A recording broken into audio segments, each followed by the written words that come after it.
কানাই, এ কি?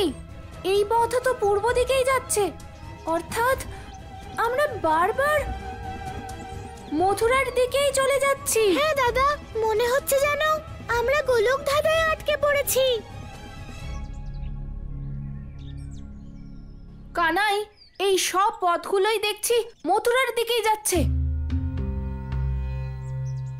মনে হচ্ছে কংস কোনো নতুন মায়া রচনা করেছে। হ্যাঁ দাদা, আমার মনে হচ্ছে কংস চায় না যে আমরা উজ্জয়িনী পৌঁছই, ও চায় আমরা মথুরায় যাই। তাহলে ঠিক আছে কানাই, তবে উজ্জয়িনীর আগে আমরা মথুরাতেই যাব। শিক্ষা পরে গ্রহণ করব, তার আগে কংসকে শিক্ষা দিয়ে আসা যাক। মনে হচ্ছে আমাদের থেকে বেশি ওই কংসের শিক্ষার প্রয়োজন আছে। আরে দাদা, দাদা, আমি তোমাকে বধ করার আগেই তোমার বলে দেওয়া উচিত তুমি কোন বরদানের কথা বলছো। শান্ত হন মহাবলী, শান্ত হন। ভগবান কংস, স্মরণ করুন আপনার পূর্ব জন্মে যখন আপনি কালনেমি ছিলেন,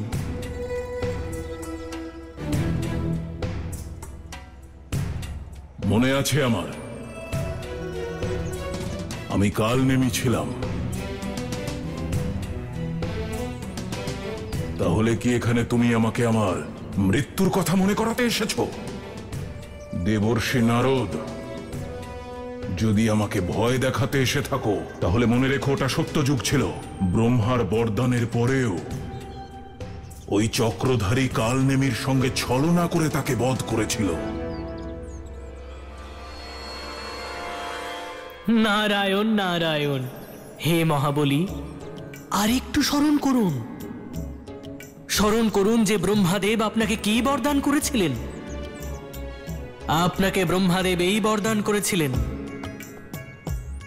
যে যদি ভগবান বিষ্ণু আপনার বিনাশ করেন, তারপরে পরের জন্মে নিজের প্রকৃত রূপে আপনার বিনাশ করতে পারবেন না। হ্যাঁ, আমার মনে আছে। এই জন্মে ওই বিষ্ণু নিজের প্রকৃত রূপে আমার বিনাশ করতে পারবে না।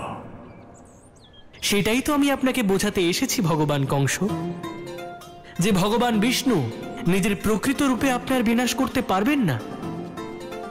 কিন্তু পরমাবতার শ্রীকৃষ্ণ, সে তো ওনার মানব অবতার। একটু বুঝুন ভগবান কংস, একটু বুঝুন। সারা সংসারে ঘুরে বেড়ানো দেবর্ষি, আমি জানি যে ওই বিষ্ণু প্রকৃত রূপে আমার বিনাশ করতে পারবে না, তাই তো আমি ওকে বিনাশ করতে চাইছি।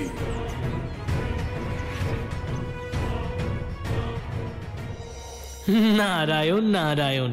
হে ভগবান কংস, আপনি তো মহাবলী, আপনি তো সবকিছুই করতে পারেন।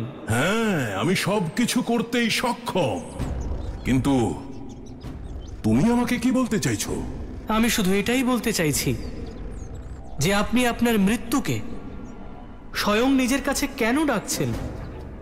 আপনি এত বুদ্ধিমান, এত শক্তিশালী, 100 বছর ধরে আপনি যে তপস্যা করেছিলেন, আপনি তাকে কেন খণ্ডন করার চেষ্টা করছেন ভগবান কংস?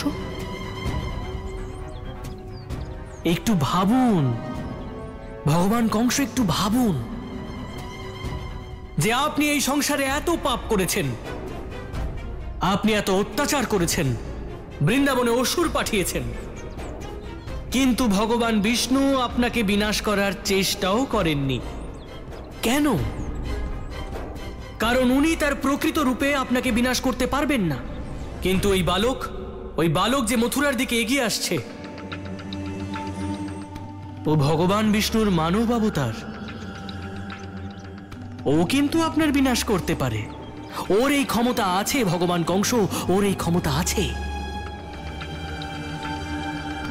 কিন্তু আপনি ভাবুন ভগবান কংস, আপনি ভাবুন যে ওকে বিনাশ করার জন্য আপনি কি প্রস্তুত?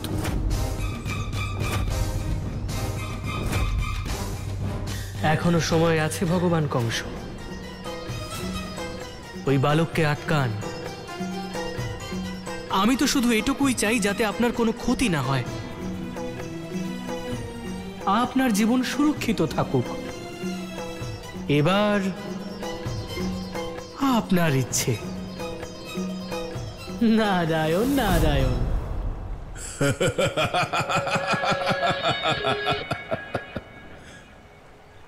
ও বিষ্ণুর দূত অবশ্যই, কিন্তু এটাও ভালো করেই জানে যে একদিন সৃষ্টির রচয়িতা, জগৎপালক, সকলের রক্ষাকর্তা ভগবান আমি হব। সেই জন্যই ও আমারও শুভাকাঙ্ক্ষী হতে চাইছে, দেবর্ষি নারদ।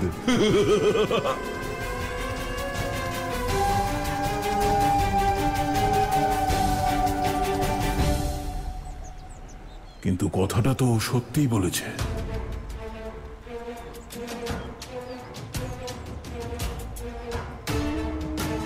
খণ্ডন করুন আপনি আপনার মায়া, সব পথ আবার আগের মতো করে দিন। আপনার এই মায়া আমার এই মৃত্যুর কারণ না হয়ে দাঁড়ায়। কি বলছো কি পুত্র? এই বালককে বিনাশ করার জন্য তুমি এতদিন অপেক্ষা করেছো? হ্যাঁ মা, আমি ভেবেছিলাম, কিন্তু এই ছলনাকারী আমাদের থেকেও বেশি বুদ্ধিমান। ও চেয়েছিল যে ওর পরম অবতার শ্রীকৃষ্ণ মথুরায় আসুক, আর ও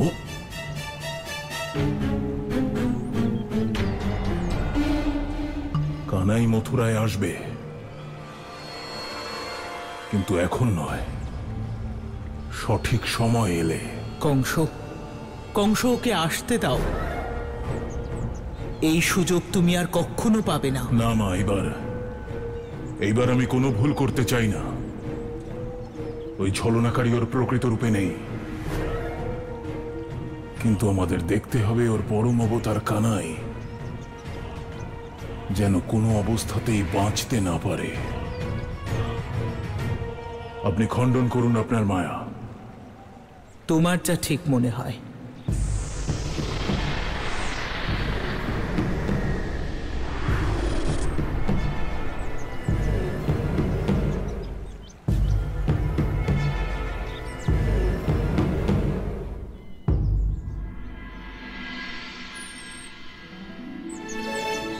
কানাই, ওই দেখ অশ্বত্থ গাছ, আর ওটা হলো পশ্চিম দিকে যাওয়ার পথ, অর্থাৎ উজ্জয়িনী যাওয়ার যে পথ হারিয়েছিলাম সেটা খুঁজে পেয়ে গেছি। দাদা, এটা তো ভালো কথা। হ্যাঁ কানাই, ভালো কথা তো বটেই, কিন্তু সেটা ওই কংসের জন্য। ও আজ আমার মুগুরের প্রহার থেকে বেঁচে গেল।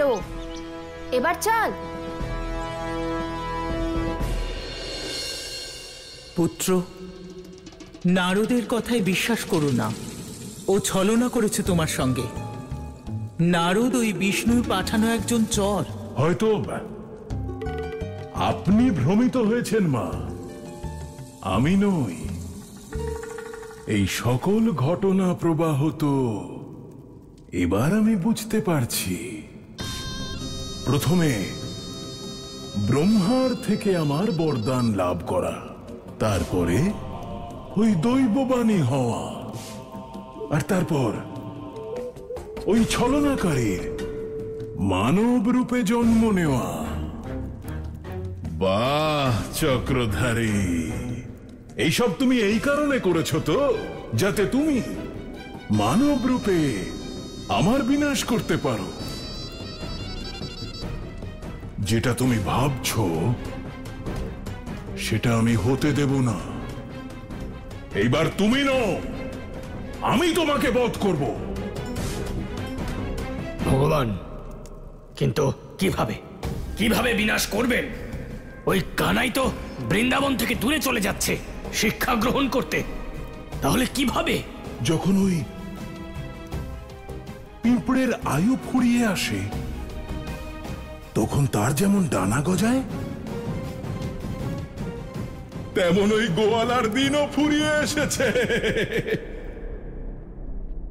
বড়ই স্বল্পায়ু দেখছি তোমার ওই পরম অবতার। ভগবান, আমি যা জিজ্ঞেস করলাম আপনি কিন্তু তার উত্তর দিলেন না। কিভাবে হত্যা করবেন ওই তাতা থই থই কৃষ্ণ কানাইয়ের? ওই কৃষ্ণ কানাইয়ের হত্যা আমি করব না ভদ্রাক্ষ। কৃষ্ণ কানাইয়ের মৃত্যু তার হাতে হবে যে এই বরদান লাভ করেছে যে সে বিষ্ণুর মানব রূপকে হত্যা করবে। কে সে? কার কথা বলছো? কুবল্লপীড়, মুষ্টিক, কূট, শল, তোষল, এরাই তারা যাদের দ্বারা ওই পরম অবতার প্রাপ্ত করবে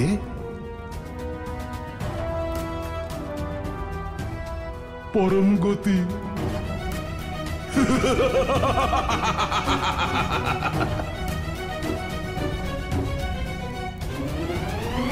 ভবিষ্যতের সমস্ত স্বপ্ন বর্তমানে লুকিয়ে থাকে কংস, আর তুমি বর্তমানের সেই সব থেকে বড় সুযোগকে ছেড়ে দিয়েছ। আমি ভগবান মা, ভগবান কংস, ভবিষ্যৎ দ্রষ্টা। নিজের ভবিষ্যৎ জানি আমি। পুত্র, শত্রুর দ্বারা দেখানো ভবিষ্যৎ ভ্রম ছাড়া কিছুই হয় না। জানি আমি মা। ওই চক্রধারীর ওই ছলনাকারী ভক্ত আমাকে নয়, বরং নিজের প্রভু শ্রীকৃষ্ণকে রক্ষা করতে এখানে এসেছিল। যদি ওই বিষ্ণু কুটিল হয় তাহলে আমি ওর ভগবান, কূটনীতিবিদ। তোমার এই কূটনীতির পিছনে তুমি মৃত্যু ভয়কে লুকোচ্ছ না তো?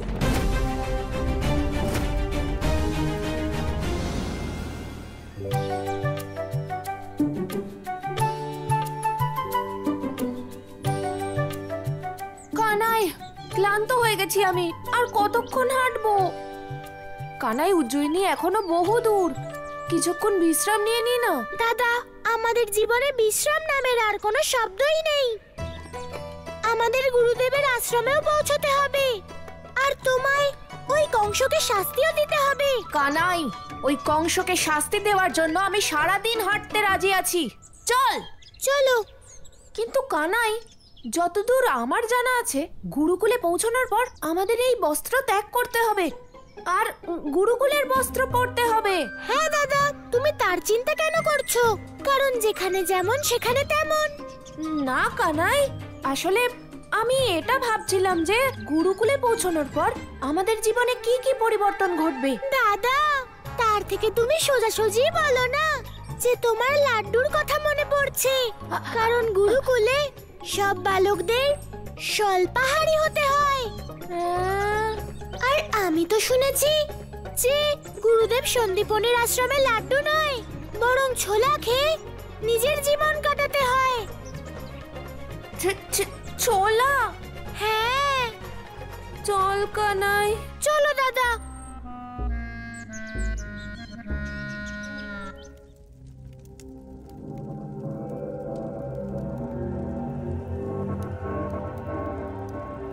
যদি ভয়ের দ্বারা ভালো হয় তাতে ক্ষতি কি আছে মা? অসুর হয়ে মৃত্যুর ভয়? আপনার পুত্র আর ভগবান কংসের মধ্যে এটাই পার্থক্য। আপনার পুত্রদের মধ্যে মৃত্যুর কোনো ভয় ছিল না। সবাই ভাবত যদি একবার ব্রহ্মা বিষ্ণু মহেশ্বরের বরদান পেয়ে যায় তাহলে সংসারের কোনো দেবতাই তাদের মারতে পারবে না। কিন্তু দেবতারা ছলনা করবে না, এটা অসম্ভব। তাদের প্রত্যেক অমরত্বের বরদানে মৃত্যুর সূত্র লুকিয়ে থাকে। আপনিই ভেবে দেখুন, যতজন অসুর অমরত্বের বরদান পেয়েছিল তারা প্রত্যেকেই মারা গেছে। সে ভস্মাসুর হোক বা রাবণী হোক, কিংবা হিরণ্যকশিপু, হোলিকা বা অন্ধকী হোক। মানে? আমার সঙ্গে ওই দেবতারা এই ছলনাই করেছে। আমি ব্রহ্মার বরদান পেয়েছিলাম যে সংসারের কোনো দেবতা আমাকে হত্যা করতে পারবে না। আমরা অসুররা বরদান লাভ করেই এমন অন্ধ হয়ে যাই যে আর কিচ্ছু দেখতে পাই না। আমরা কেবল একটাই লক্ষ্যে অবিচল থাকি, আর সেটাই আমাদের মৃত্যুর কারণ হয়। যেমন ওই বিষ্ণুর মানব রূপ পরম অবতার শ্রীকৃষ্ণ ওকেই আমি দেখতে পাচ্ছি। তার মানে তুমি ওর কাছে যাবে না, তুমি ওর জন্য অপেক্ষা করবে যে ও আসবে, এসে তোমায় হত্যা করবে। ক্ষমা করবেন মা, আপনার অসুর পুত্রদের মতোই আপনার ভাবনা। সব সময় মারার বা মরার চিন্তা, জীবনের কথা কেউ ভাবেন না। আমি প্রতীক্ষা করছি না, আমি এক চক্রব্যূহ রচনা করছি। এমন এক চক্রব্যূহ যার থেকে আমার ভাগ্নে কানাই কখনো রক্ষা পাবে না। ডাকবো ওকে, ওকে হত্যাও করব, কিন্তু মারবে ওকে সে যে চক্রব্যূহের প্রথম দ্বারে দাঁড়িয়ে আছে, এক হাতি যার নাম কুবল্লপীড়। কুবল্লপীড়? সে কি করে ওকে মারবে? ভগবান, আপনার চক্রব্যূহের ওপরে কেউ বিশ্বাস করুক বা না করুক, কিন্তু আমি সম্পূর্ণ বিশ্বাসী। কিন্তু ভগবান, ওই গজরাজকে পাবো কোথায়? সমগ্র মথুরায় তো এই নামের কোনো গজরাজ নেই ভগবান।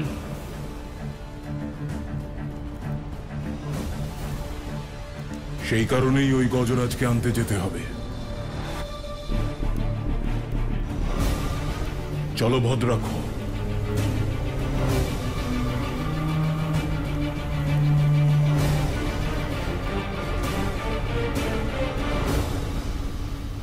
নারায়ণ নারায়ণ। প্রভু, ওই কংস কেমন পরিকল্পনা করছে? ও কোন চক্রব্যূহের কথা বলছে? দেবর্ষি, এতদিন কংস কৃষ্ণকে ভয় পেত না, কারণ ও নিশ্চিত ছিল যে আমি ওকে বধ কখনোই করতে পারবো না। কিন্তু আপনি ওকে ব্রহ্মাদেবের বরদানের কথা স্মরণ করিয়ে সচেতন করেছেন, তাই মৃত্যু ভয়ে ভীত কংস চক্রব্যূহ রচনা তো করবেই। নারায়ণ নারায়ণ। কিন্তু প্রভু, ওই মহাপাপী কংস কোন হাতির কথা বলছে? কোথায় থাকে ওই হাতি যে পরমাবতার শ্রীকৃষ্ণের জন্য সংকট হতে পারে? দেবর্ষি, সেই হাতির নাম কুবল্লপীড়, আর সে কালাহারি বনে থাকে।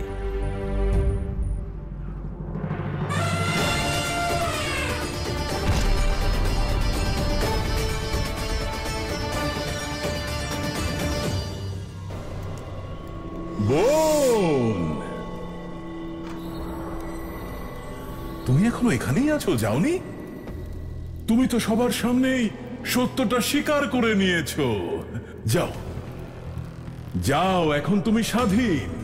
তোমার কি মনে হয় কংস, তুমি বন্দি করে রেখেছিলে বলে আমি কারাগারে ছিলাম?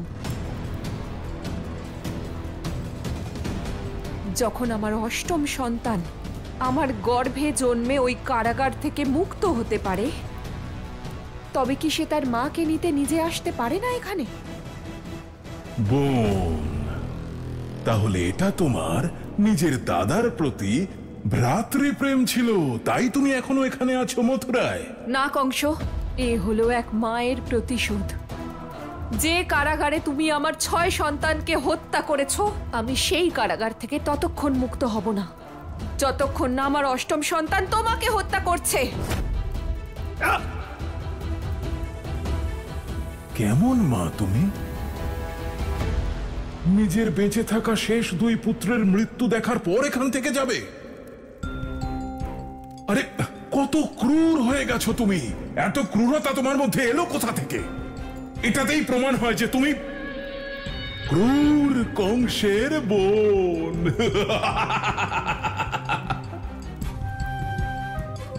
তুমি চিন্তা করো না বোন, আমি এমন এক চক্রব্যূহ রচনা করেছি যাতে তোমার সব ইচ্ছে পূরণ হয়ে যাবে। তোমার ওই সোনা আমার ভাগ্নে খুব তাড়াতাড়ি ওর ভবলীলা সাঙ্গ হতে চলেছে। আমার শুভ কামনা তোমার সঙ্গে রইল কংস, কারণ খুব তাড়াতাড়ি তোমার প্রতিদিনের এই প্রয়াস থেকে তুমি মুক্তি পেতে চলেছ। তুমি না হলেও তোমার ভাগ্নে অবশ্যই জয়লাভ করবে। সেই আনন্দে মিষ্টি মুখ করো।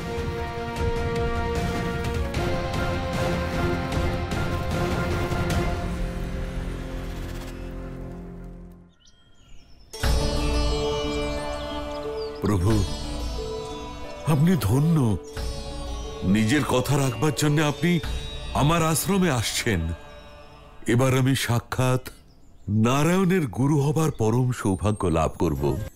আরে আরে বালকেরা, শিষ্যগণ, তোমরা কোথায়? আরে উনি আসছেন, উনি আসছেন। স্বাগত জানাও। এই পুরো আশ্রমকে ফুল দিয়ে সাজিয়ে তোলো। এবার আমার তপস্যা সফল হবার সময় এসেছে। তাড়াতাড়ি করো, যাও তোমরা। হ্যাঁ গুরুদেব।